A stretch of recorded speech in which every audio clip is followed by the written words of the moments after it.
श्री सांब शिवाय नमः। ओम श्री गणेशाय नमः। श्री शिव महापुराण रुद्र संहिता पार्वती खंड में 26वां अध्याय प्रारंभ करते हैं। पार्वती की परीक्षा लेने के लिए भगवान शिव का जटाधारी ब्राह्मण का वेश धारण कर पार्वती के समीप जाना। शिव पार्वती संवाद।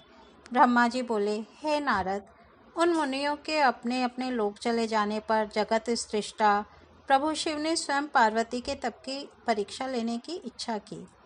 प्रसन्नचित वे शिव जी परीक्षा के बहाने उन्हें देखने के लिए जटाधारी रूप धारण कर पार्वती के वन में गए। उन्होंने प्रसन्न मन से बूढ़े ब्राह्मण का वेश धारण किया और अपने तेज से देदीप्यमान हो दंड तथा छत्र धारण कर लिया था। वहाँ पर उन्होंने सखियों से घिरी हुई उन विशुद्ध पार्वती को वेदी पर बैठी हुई साक्षात चंद्रकला के समान देखा। तब ब्रह्मचारी का रूप धारण किए हुए वे भक्तवत्सल शिव उन देवी को देखकर प्रेम पूर्वक उनके समीप गए। उस अपूर्व तेजस्वी ब्राह्मण को आया हुआ देखकर शिवा देवी ने सभी प्रकार की पूजा सामग्री से उनका पूजन किया। इस प्रकार भली भांति पूजा सत्कार करने के अनंतर पार्वती जी प्रसन्नता के साथ उस ब्राह्मण से आदरपूर्वक कुशल पूछने लगीं। पार्वती बोली, हे ब्राह्मण, ब्रह्मचारी का स्वरूप धारण किए हुए आप कौन हैं और कहाँ से आए हैं? आप इस वन को प्रकाशित कर रहे हैं। हे वेद वेदताओं में श्रेष्ठ, यह सब मुझसे कहिए। ब्राह्मण बोले, मैं वृद्ध ब्राह्मण का शरीर धारण किए अपने इच्छा अनुसार चलने वाला एक बुद्धिमान तपस्वी हूँ। मैं दूसरों को सुख देने वाला तथा उनका उपकार करने वाला हूँ, इसमें संशय नहीं है। तुम कौन हो और किसकी कन्या हो? इस निर्जन वन में अकेली रहकर इतनी कठिन तपस्या क्यों कर रही हो, जो मुनियों के लिए भी दुष्कर है? तुम ना तो बाला हो ना ही वृद्धा, तुम तो सर्वथा तरुणी जान पड़ती हो। पति के बिना इस वन में इतनी कठोर तपस्या क्यों कर रही हो? हे भद्रे, क्या तुम किसी तपस्वी की सहचारिणी हो जो इतनी घोर तपस्या में निमग्न हो? क्या वह तपस्वी तुम्हारा पोषण नहीं करता अथवा तुम्हें छोड़कर अन्यत्र चला गया है? तुम किसके कुल में उत्पन्न हुई हो? तुम्हारे पिता कौन हैं तथा तुम्हारा क्या नाम है, यह बताओ। तुम तो सौभाग्यशालिनी हो, तपस्या में तुम्हारी आसक्ति तो व्यर्थ ही है। क्या तुम वेदों की जन्मदात्री सावित्री हो या महालक्ष्मी हो अथवा सुंदर रूप धारण किए हुए सरस्वती हो? इनमें तुम कौन हो, मैं अनुमान नहीं कर पा रहा हूँ। पार्वती बोली, हे विप्र, ना तो मैं सावित्री हूँ, न महालक्ष्मी और ना ही सरस्वती ही हूँ। मैं हिमालय की पुत्री हूँ और मेरा वर्तमान नाम पार्वती है। पूर्व जन्म में मैं दक्ष की कन्या थी। उस समय मेरा नाम सती था। मेरे पिता ने मेरे पति की निंदा की थी, इसलिए मैंने योग मार्ग का अवलंबन कर अपना शरीर त्याग दिया था। मैंने इस जन्म में भी भाग्यवश शिवजी को ही प्राप्त किया, परंतु वे कामदेव को जलाकर मुझे छोड़कर चले गए। हे विप्र, शंकर जी के चले जाने पर मैं कष्ट से उद्गीन हो गई और तप के लिए दृढ़ होकर पिता के घर से गंगा के तट पर चली आई। बहुत समय तक कठोर तपस्या करने के बाद भी मेरे प्राण वल्लभ सदाशिव मुझे प्राप्त नहीं हुए। इस कारण मैं अग्नि में प्रवेश करना चाहती थी, किंतु आपको देखकर क्षण मात्र के लिए रुक गई। अब आप जाइए। शिवजी ने मुझे अंगीकार नहीं किया, इसलिए मैं अब अग्नि में प्रवेश करूंगी। मैं जहाँ जहाँ जन्म लूंगी वहाँ भी शिव को ही वर रूप में प्राप्त करूंगी। ब्रह्मा जी बोले, इस प्रकार कहकर पार्वती ब्रह्मचारी द्वारा बारंबार निषेध करने पर भी अग्नि में प्रवेश कर गई। पार्वती के अग्नि में प्रवेश करते ही उनकी तपस्या के प्रभाव से वह अग्नि उसी समय शीघ्र ही चंदन के समान शीतल हो गई। क्षण भर अग्नि में रहने के बाद ज्यों ही वे द्विलोक जाने को उद्यत हुई, तब विप्र रूप शिव हंसते हुए उन सुंदरांगी से सहसा पूछने लगे। द्विज बोले, हे भद्रे, तुम्हारी यह कैसी तपस्या है? मुझे तो तुम्हारी इस तपस्या का कुछ भी फल नहीं जान पड़ता। इस अग्नि ने तुम्हारे शरीर को भी नहीं जलाया और तुम्हारा मनोरथ भी प्राप्त नहीं हुआ। इसलिए हे देवी, सब प्रकार का आनंद प्रदान करने वाले मुझ विप्रवन के सामने तुम अपना मनोरथ ठीक से कहो। हे देवी, तुम पूर्ण रूप से इस बात को यथाविधि कह दो। परस्पर बातचीत से हमारी तुम्हारी मित्रता हो गई, अतः तुम्हें इस बात को गोपनीय नहीं रखना चाहिए। हे देवी, इसके पश्चात मैं पूछना चाहता हूँ कि तुम कौन सा वरदान चाहती हो। हे देवी, मुझे सारे वरदान का फल तुम्ही में दिखाई पड़ रहा है। यह तपस्या यदि तुमने दूसरे के लिए की है तो वह सारा का सारा तुम्हारा तब व्यर्थ हो गया, और तुमने हाथ में रत्न को लेकर के उसे खोकर पुनः कांच धारण किया। इस प्रकार की अपनी सुंदरता तुमने व्यर्थ क्यों कर दी? अनेक प्रकार के वस्त्र त्याग कर तुमने यह मृगचर्म क्यों धारण किया? इसलिए तुम इस तपस्या का सारा कारण सत्य सत्य बताओ, जिससे कि उसे सुनकर ब्राह्मणों में श्रेष्ठ मैं प्रसन्नता प्राप्त करूं। ब्रह्मा जी बोले, जब इस प्रकार उस ब्राह्मण ने पार्वती से पूछा, तब उन सुव्रता ने अपनी सखी को प्रेरित किया और उसके मुख से सारा वृतांत कहलवाया। तदनंतर उस पार्वती से प्रेरित होकर पार्वती को प्राणों के समान प्रिय तथा उत्तम व्रत को जानने वाली विजया नाम की सखी उस ब्रह्मचारी से कहने लगी। सखी बोली, हे साधु, यदि आप इस पार्वती का श्रेष्ठ चरित्र एवं इसकी तपस्या का समस्त कारण जानना चाहते हैं तो मैं उसे कहूँगी। आप सुनिए। यह मेरी सखी पर्वतराज हिमालय की पुत्री है और पार्वती नाम से प्रसिद्ध है। इसकी माता मेनका है। अभी तक इसका विवाह किसी के साथ नहीं हुआ है। यह शिवजी को छोड़कर दूसरे को अपना पति नहीं बनाना चाहती। यह 3000 वर्ष से तपस्या कर रही है। हे साधु, हे द्विजोत्तम, उन्हीं के लिए मेरी सखी ने ऐसा तप आरंभ किया है। इसका भी कारण मैं आपसे कहती हूँ, आप सुने। यह पार्वती इंद्रादि प्रमुख देवताओं एवं ब्रह्मा विष्णु आदि को छोड़कर केवल पिनाक पाणी शंकर को ही अपने पति के रूप में प्राप्त करने की इच्छा रखती हैं। हे द्विज, तपस्या प्रारंभ करने के पूर्व मेरी सखी ने जिन वृक्षों को लगाया था उन सब में फूल फल आदि आ गए हैं।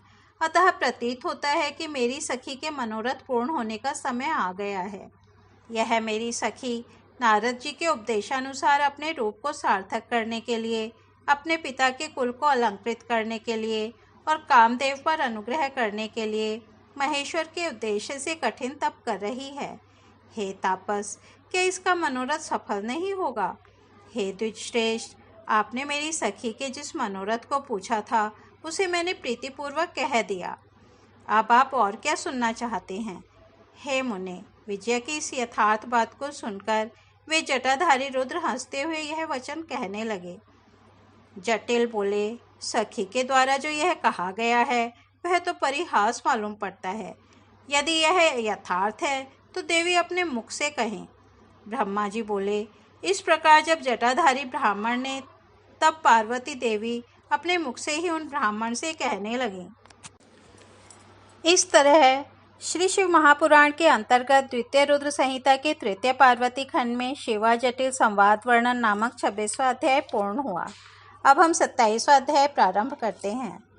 जटाधारी ब्राह्मण द्वारा पार्वती के समक्ष शिवजी के स्वरूप की निंदा करना। पार्वती बोली, हे द्विजेंद्र, हे जटिल, मेरा समस्त वृत्तांत सुने।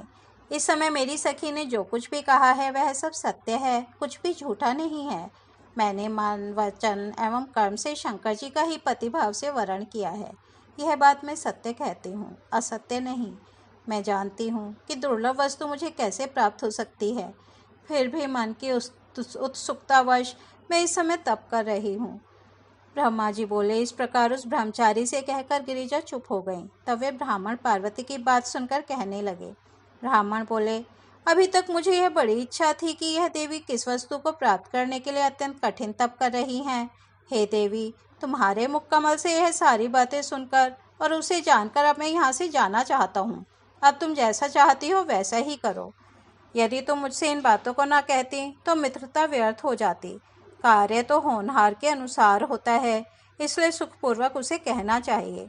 ब्रह्मा जी बोले, हे नारद, इस प्रकार कहकर ज्यों ही उस ब्राह्मण ने जाने की इच्छा की, तभी पार्वती देवी प्रणाम करके उन द्विज से कहने लगी। पार्वती बोली, हे विपेंद्र, आप क्यों जा रहे हैं? ठहरिए और मेरे हित की बात कहिए। उनके ऐसा कहने पर वे दंडधारी रुककर कहने लगे।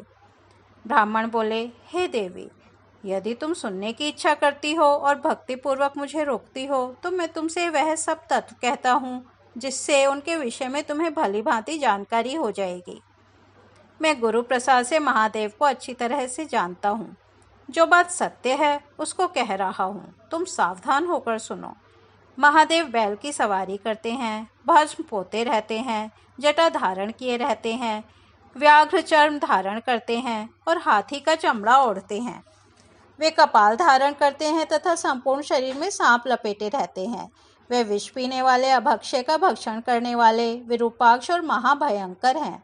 उनके जन्म का किसी को पता नहीं है और वे गृहस्थोचित भोग से सर्वथा रहित हैं। वे दिगंबर, दशभुजा वाले तथा भूत प्रेतों के साथ निवास करते हैं। हे देवी, तुम किस कारण से उन्हें अपना पति बनाना चाहती हो? तुम्हारा ज्ञान कहाँ खो गया है?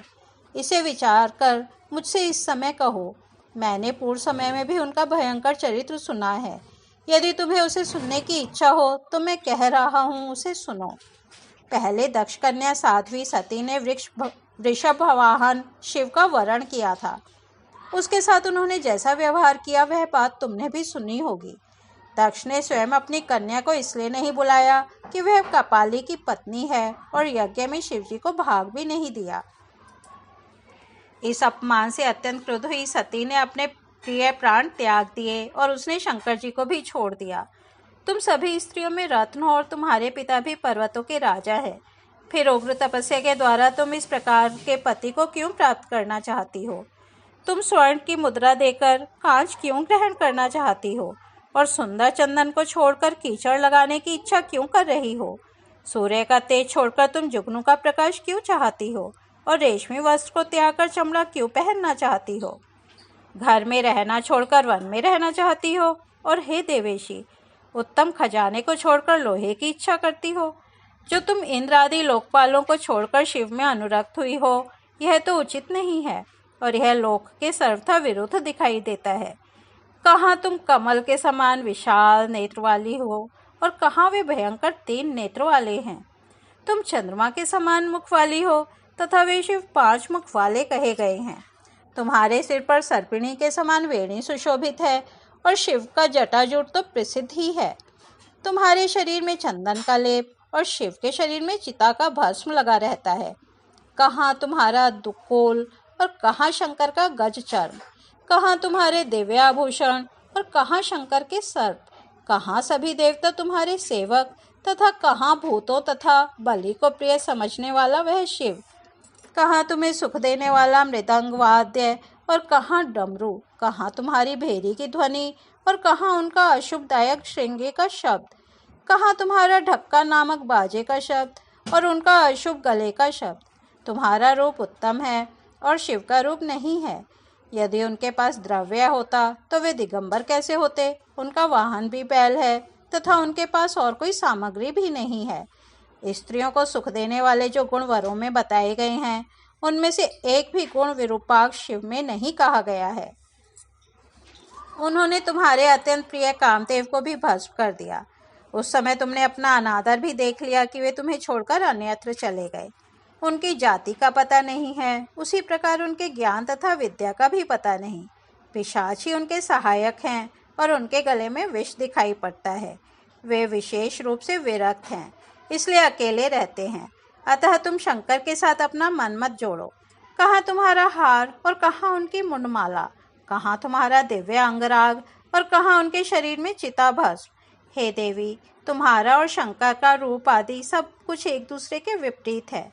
मुझे तो यह अच्छा नहीं लगता। अब तुम जैसा चाहती हो वैसा करो। जो कुछ भी असद वस्तु है वह सब तुम स्वयं चाह रही हो। तुम उससे अपना मन हटा लो, अन्यथा जो चाहती हो उसे करो। ब्रह्मा जी बोले। उस ब्राह्मण के इस प्रकार के वचन सुनकर पार्वती कुपित मन से उन शिव निंदक ब्राह्मण से कहने लगी। इस प्रकार श्री शिव महापुराण के अंतर्गत द्वितीय रुद्र संहिता के तृतीय पार्वती खंड में ब्रह्मचारी प्रतारण वाक्य वर्णन नामक 27वां अध्याय पूर्ण हुआ। कल हम 28वां अध्याय सुनेंगे। आज यहीं विराम देते हैं। ओम नमः शिवाय।